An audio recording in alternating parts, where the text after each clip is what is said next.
from Columbia in high definition. This is WIS News 10 Awareness. Good morning and thank you for joining us for Awareness. I'm your host, Megan Norman. Welcome to the new year. This time of year brings about the resolutions. A new year, new you. But are you focusing on the right things? I have a few guests with me this morning to help us focus on being our best from the inside out. Joining me now is Angela Carr-Patterson, the Love Lifestyle Coach. She is also an author and motivational speaker. Thank you for joining me this morning. Thank you, Megan, for having me. Now, when we talk about the new year, we usually talk about releasing the past, releasing the old, and moving forward. What are some good ways people can really visualize this new year moving forward? Well, I think it's about getting clear on what it is that you want, who you want to be and what you want for the new year. And you get to decide, you get to make that choice. So oftentimes, especially women, we're conflicted. We're conflicted about in the direction of where we want to go because of what we've been conditioned and programmed and the things we've been conditioned and programmed to do and be. And I think right now we're starting to sense that there's something that wants to emerge or someone who wants to emerge. And that's about connecting to the truth of who we are and really being authentic and saying, you know, that may be what I've been programmed and pulled to do, but now I want to be and do what I've been called to do. So how do we get to the crux of who we really are? That's about, sometimes circumstances happens, there's an emergency that will cause the real you to emerge, or then you can just reach what I call our defining moment. And my defining moment was when I was willing to let go of who I wasn't and step into my power and become who I was born to be. I'd reached a point in life where life just was showing up in ways that wasn't pleasing to me.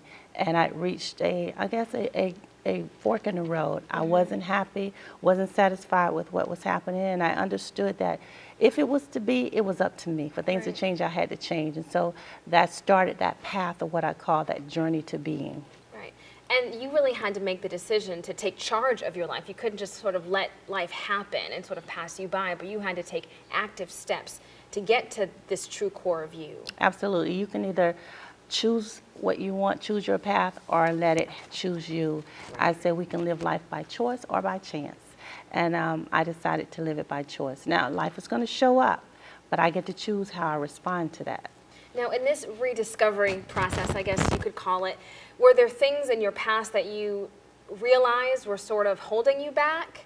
Yes. As I started my journey, I realized that my father-daughter relationship had an impact on my life. I was a fatherless daughter, and I describe a fatherless daughter as a female who grew up with an absent, unavailable, or unattached father. Your father may have been home with you and just was unattached or unavailable. But for whatever reason, it leaves there's a missing key element in a girl's life, especially once she becomes an adult. And it was that particular issue was having a lot of impact on what I call the way I did love and the way I did money, because both of those things were tied to my value system. Now, and we have your books actually right here, and I found the fatherless daughter journey to be very personal. I mean, you didn't really leave anything to question, and you put it all out there. And one of the chapters I particularly enjoyed was being able to release what no longer serves you. So can you talk a little bit about that in terms of the fatherless daughter journey? Yes. For me, I had to retrace my life beyond my mother's wound. I believe that our pain can never heal until we heal our misplaced sense of identity. And our behaviors and our actions, the way we view the world, what we call patterns, they tend to align with how we view ourselves and view other people and the world. And so my identity, I didn't really have an identity because a girl finds her identity through her father. When my parents separated and later divorced when my mother was pregnant with me. And so I realized that if I needed to really know who I was, then for me, it was about spirituality. So I was able to connect with something bigger than me. You can call them God, you know, Jehovah, whatever, but just make sure you call and recognize that there's something bigger than you. So I began to find my identity in something that was larger than myself, and then began to allow these patterns to fall off and release them through forgiveness of myself, forgiveness of my father, forgiveness of who I thought I was, forgiveness of the people that I thought had hurt me. And why is that forgiveness so important?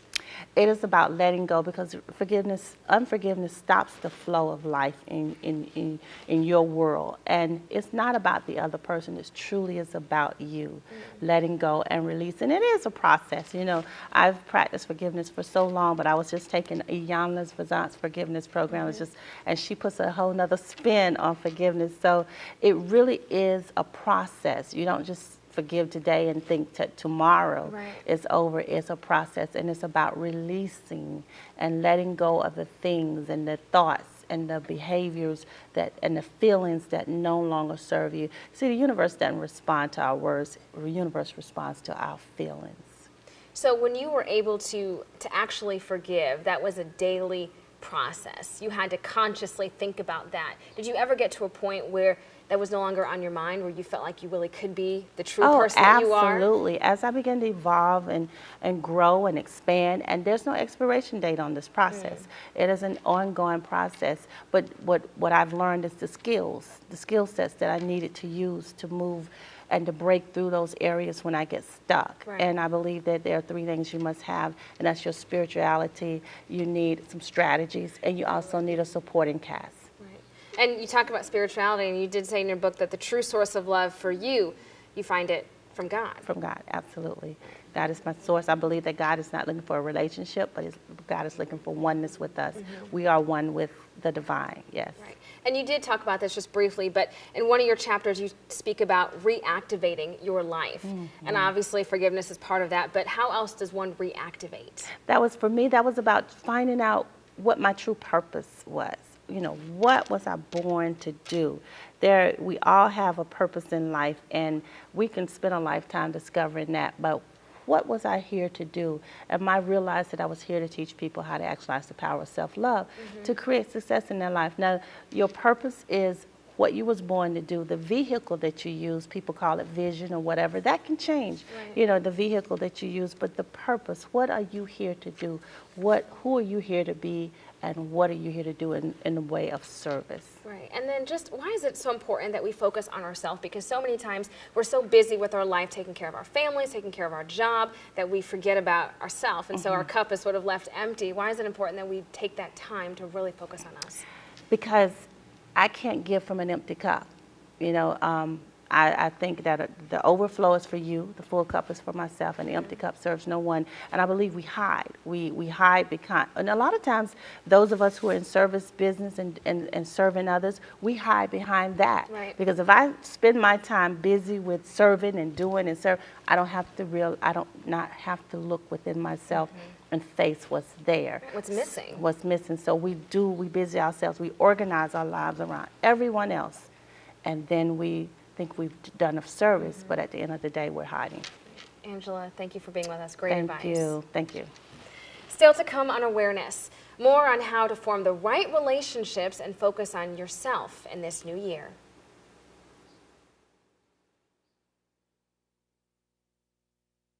Welcome back to Awareness. Making changes for the right resolutions this year may start with the right relationships. Joining me now is MARKESHA Miller, a licensed professional counselor at Holistic Psychological Associates. MARKESHA, thanks for being with me this morning. It's my pleasure, Megan. Now, when we talk about the new year, we talk about getting into shape, physically, mentally, but really, I think the focus needs to be on our inner selves, making sure we're healthy enough to move forward in the right relationships. Absolutely. Many times, one of my key mottos with patients, couples, is that there can't be a healthy we without first being a healthy me. I need to make sure that I'm in a good place in order to move into a healthy relationship with another individual. And how does that happen? How do you self-assess, I guess, to know that you're healthy enough? Well, one thing, you know, this idea of baggage continuously comes up, and, you know, but I like to remind people that this stuff that we relate as baggage, that actually is what it is many times, because it holds us down. And what we need to do is we need to make sure, is there anything that's preventing me from being my best self? And that could be maybe not being happy with a career. It could be maybe something that's going on interpersonally with you as an individual. But we have to make sure that we're in a healthy, happy place. Right. And let's talk a little bit more about relationships. We can just pick one. Let's talk about a marriage, for example. Okay. So you've got two parties together in a relationship. each party needs to be confident and healthy individually before they can work on this union. How do you counsel couples to make sure that they are constantly in a good place? The very first thing that I ask any couple that comes into me is, what is your vision as a couple? And many times they will say, what do you mean? But my question is, where are you taking this as a union? You know, many times you may have maybe one partner is looking at going left field, and the other partner is looking at going right field, but they're not connected as a union as far as where do we plan to be? This is where we were in 2014, but where are we going to be in 2015 as a couple? Right. Well, you talk about this roadmap, so to speak, and I know a lot of us, we have our own benchmarks. You know, by 25, I want to have this degree. By 30, I want to have this. So it's good to have these benchmarks, right? But let's talk a little bit about when those don't happen and how to not see them as failures per se, but to maybe reestablish or reassess. Well, there's this technique that I like to use. It's called successive approximation. And what it teaches us to do is it teaches us to celebrate the small aspects. So maybe we wanted to have the home, you know, by the time we've been married 2 years, or maybe, you know, you wanted to be married by the age of 30, but where are you at this point in your life by the age of 29? And so when you learn to celebrate the small things, then it really helps the couple not to get discouraged, because it happens in relationships. Right. And let's talk about some of the warning signs of an unhealthy relationship, whether it is on the job or whether it is in a marriage, for example. Burnout. That is honestly the first thing that comes to mind. And I know many people may say, well, that pertains to a job. No, it happens in relationships also. Because it gets to a point when you stop caring. It gets to the point that you're no longer locked in mentally nor emotionally. Right. Or could it mean you're giving too much of yourself and not getting enough in return? Absolutely. Absolutely. In the first segment, you guys were talking about the cup running over. Right. When that cup is empty, that is absolutely true. Okay, well then how does one let go then? When you realize that you're out of steam, you're burned out, but yet you've committed for a period of time or you're invested somehow, how does one start that process of letting go and moving forward and getting back to the healthy me? First and foremost, if you are single, let's start there. If you're single and let's say you're looking to have that good relationship, are you happy single? That is the first thing that comes to mind, because if you say, no, I'm not happy, being single, that means that there isn't contentment with you just being with you. yourself, right? Absolutely. Right. Red flag. And so that's a problem. That is a problem. And so I would advise that individual, first and foremost, to think about, why is it important for you to have that partner? What is that partner going to bring into your life? Some people may say, well, companionship. Right. And my answer usually, and I think they think that I'm being hilarious, is, well, get an animal, get a pet. Right. But the idea is you need to know how you're going to be fulfilled by that other person, but also what are you going to bring to the table as well within the relationship. And so if you realize that, okay, this is not working out, this isn't a good place for me, you do need to cut ties, right? You do need to let go. So let's walk viewers through that process a little bit with how it starts. Well, first, have that conversation with your partner. Okay, make sure that is it just me? Maybe I feel that we're not on the right level. Maybe we're not seeing eye to eye. Or is it a situation to where maybe we're both there, but no one's willing to come forth and communicate about it? And that happens many times. But I think the conversation needs to happen. Yeah. And once the conversation happens, we need to understand, is this something that we can work through? And sometimes working through could mean coming into counseling, or it could mean we need to assess and see, you know, what is preventing us from being the best us that we can be. And there is a vision board. That's something that I often encourage couples to do. And what that allows us to do is it allows you to sit with your partner and have an idea of what direction are we heading in.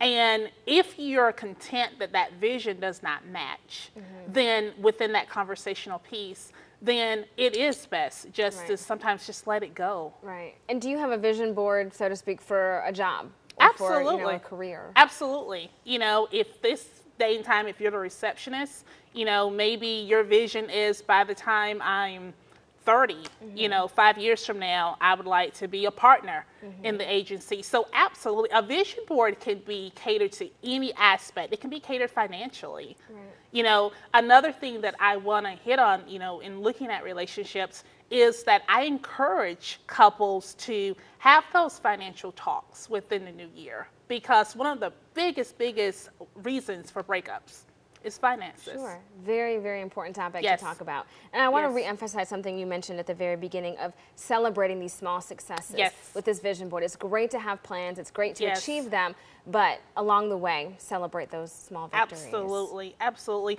Because if not, then we get discouraged. Right. It's just like the, you know, the lady that says that I want to lose 10 pounds this year.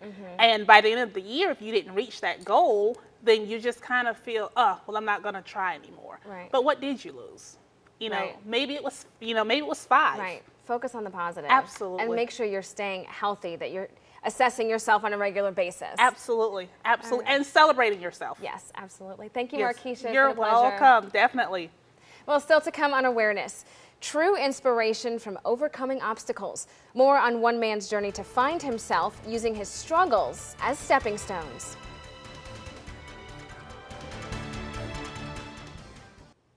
Welcome back to Awareness.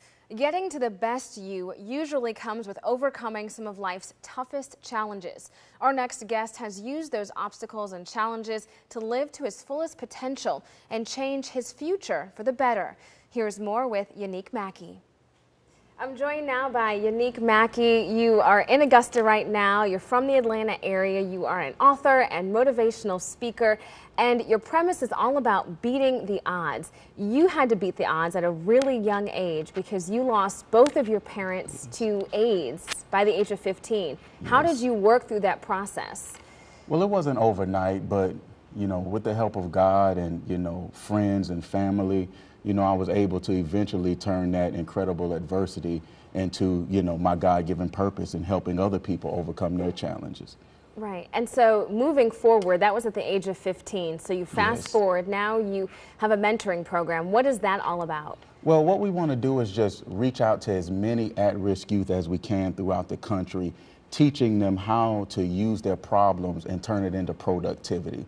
Many times when we go through things in our life that we can't control, we quit, we stop, we complain, as opposed to just fighting through it and using those challenges to make our life better and to make other people's lives better. Right, and to find the purpose. As you That's said, right. adversity Creates purpose. Yes, definitely. If it was not for what we went through, who would we be? You know, it's that pain and those problems that actually help you become who you were created to be. And some people, I should say most people, don't want to have to go through that pain to find their purpose. But would you say that that is an instrumental part of the process? Honestly, I don't think you can become anything great without challenges. If you look at the people who achieve the most in their life, they don't get through to that place easily. They have to overcome tremendous obstacles. And you know, our lives are no different. If we want to achieve, if we want to be great, then, you know, there are going to be some problems and some pains we're going to have to fight through. Right, of course. Now talk about the foundation of this book and really your ministry, because it is spiritual. Yes, definitely. I don't know where I would be without Jesus Christ.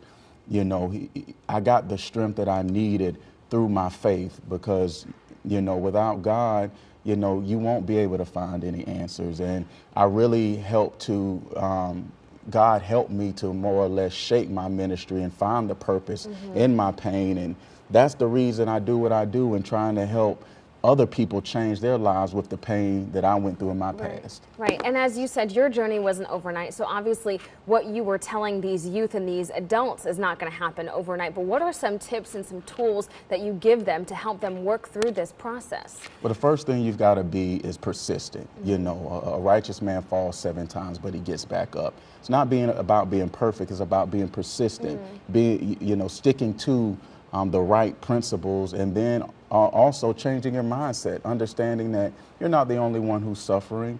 There are a lot of people who have it worse than you do. So don't sit around feeling sorry for yourself. Figure out how you can use your challenges to actually make your life better. I often joke with people and tell them I get paid to tell people how messed up my life was. You know, I mean, you know, that's just a funny way of me saying, hey, if it wasn't for what I went through, I may not be earning a living. So, you know, if you trust God, you'll get through it, and it all makes sense one day. Right. So do you ever talk about having that pity party first and acknowledging that you're hurting, acknowledging where you are, but then looking forward and seeing what you can become?